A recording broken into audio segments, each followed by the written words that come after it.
ಗ್ರಾಮೀಣ ಭಾಗದಲ್ಲಿ ಊರ ದೇವರ ಜಾತ್ರೆ ಅಂದ್ರೆ ಅದೇನೋ ಸಂಭ್ರಮ.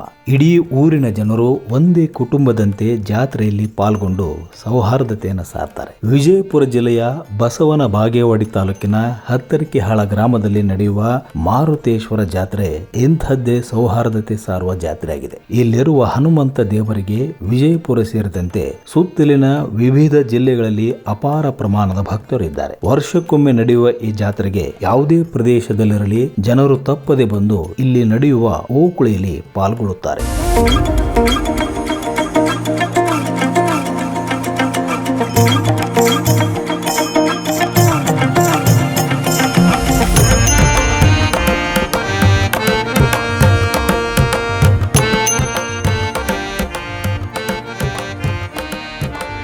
ಓಕುಳಿ ಹಬ್ಬದ ಆಚರಣೆ ವೇಳೆ ದೇವಾಲಯದ ಆವರಣದಲ್ಲಿರುವ ಚಿಕ್ಕ ಹೊಂಡದಲ್ಲಿ ಮೊದಲು ಓಕುಳಿಗೆ ಬೇಕಾಗುವ ಎಲ್ಲ ವಸ್ತುಗಳನ್ನ ಸಿದ್ಧಪಡಿಸಲಾಗುತ್ತದೆ. ಓಕುಳಿ ಎರಚಲು ಬೇಕಾಗುವ ಸುಮಾರು 3,000 ಕೊಡಗಳಷ್ಟು ನೀರನ್ನ ಹೊಂಡದಲ್ಲಿ ಸೇಕರಿಸಲಾಗುತ್ತದೆ. ಹೊಂಡದ ಸುತ್ತಲೂ ಹಸಿರು ಚಪ್ಪರ, ಹೂವು, ಹಣ್ಣು, ತೋರಣ ಕಟ್ಟಲಾಗುತ್ತದೆ. ಬಳಿಕ ಬೆಳ್ಳಿ ಪಲ್ಲಕ್ಕಿಯನ್ನು ತಂದು ದೇವಾಲಯದ ಸುತ್ತ ಮೆರವಣಿಗೆ ಮಾಡಲಾಗುತ್ತದೆ. ಸಂಜೆ ಮಾರುತೇಶ್ವರ ದೇವಸ್ಥಾನದ ಆವರಣದಲ್ಲಿ ಹಾಲಗಂಬ ಮತ್ತು ಒಳಕಲ್ಲು ಪೂಜೆ ಮಾಡುವುದರೊಂದಿಗೆ ಓಕುಳಿಯ ಆಚರಣೆಗೆ ಚಾಲನೆ ನೀಡಲಾಗುತ್ತದೆ. ಓಕುಳಿಯಲ್ಲಿ ಮಿಂದೇಳುವುದರಿಂದ ತಮಗೆ ಯಾವ ಕೆಡುಕು ತೊಂದರೆ ಆಗುವುದಿಲ್ಲ ಎನ್ನುವುದು ಇಲ್ಲಿನ ಜನರ ನಂಬಿಕೆ. ಓಕುಳಿ ಆಡುವಾಗ 2 ತಂಡಗಳನ್ನ ಮಾಡಲಾಗುತ್ತದೆ. ಒಂದು ತಂಡದವರು ಹೊಂಡದಿಂದ ನೀರನ್ನ ಎತ್ತಿಕೊಂಡು ಬಂದು ಎದುರಾಳಿಗಳಿಗೆ ಎರಚುತ್ತಾರೆ. ಮತ್ತೊಂದು ತಂಡದವರು ಸೀರೆ ಹಾಕಿಕೊಂಡು ನೀರನ್ನ ಎರಚಲು ಬಂದವರಿಗೆ ಕೈಯಲ್ಲಿರುವ ಕಟಿಕೆಯಿಂದ ಬಡಿಯುತ್ತಾರೆ. ಹೀಗೆ ಪರಸ್ಪರ ಹೊಡೆಯುವ ಸಂಪ್ರದಾಯ ಹಿಂದಿನಿಂದಲೂ ಬೆಳೆದು ಬಂದಿದೆ.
ಬದುಕಿನಲ್ಲಿ ಏನಾದರೂ ತಪ್ಪು ಕೆಲಸಗಳು ನಡೆದಿದ್ದರೆ ದೇವರ ಸೇವಕರು ನೀಡುವ ಏಟಿನಿಂದ ಅವುಗಳಿಗೆ ಪರಿಹಾರ ದೊರಕುತ್ತದೆ. ಅಲ್ಲದೆ ಕಟಿಕೆಯಿಂದ ಹೊಡೆಯುವ ದೇವರ ಸೇವಕ ಆ ಸಮಯದಲ್ಲಿ ದೇವತಾ ಸ್ವರೂಪಿಯಾಗಿರುತ್ತಾನೆ ಎಂಬುದು ಇಲ್ಲಿನ ಜನರ ನಂಬಿಕೆ. ಪ್ರತಿ ವರ್ಷ ಏಪ್ರಿಲ್ ಅಥವಾ ಮೇ ತಿಂಗಳಲ್ಲಿ ಈ ಜಾತ್ರೆ ನಡೆಯುತ್ತದೆ. ಈ ವಿಡಿಯೋ ಇಷ್ಟ ಆದರೆ ಶೇರ್ ಮಾಡೋದನ್ನು ಮಾತ್ರ ಮರೆಯಬೇಡಿ.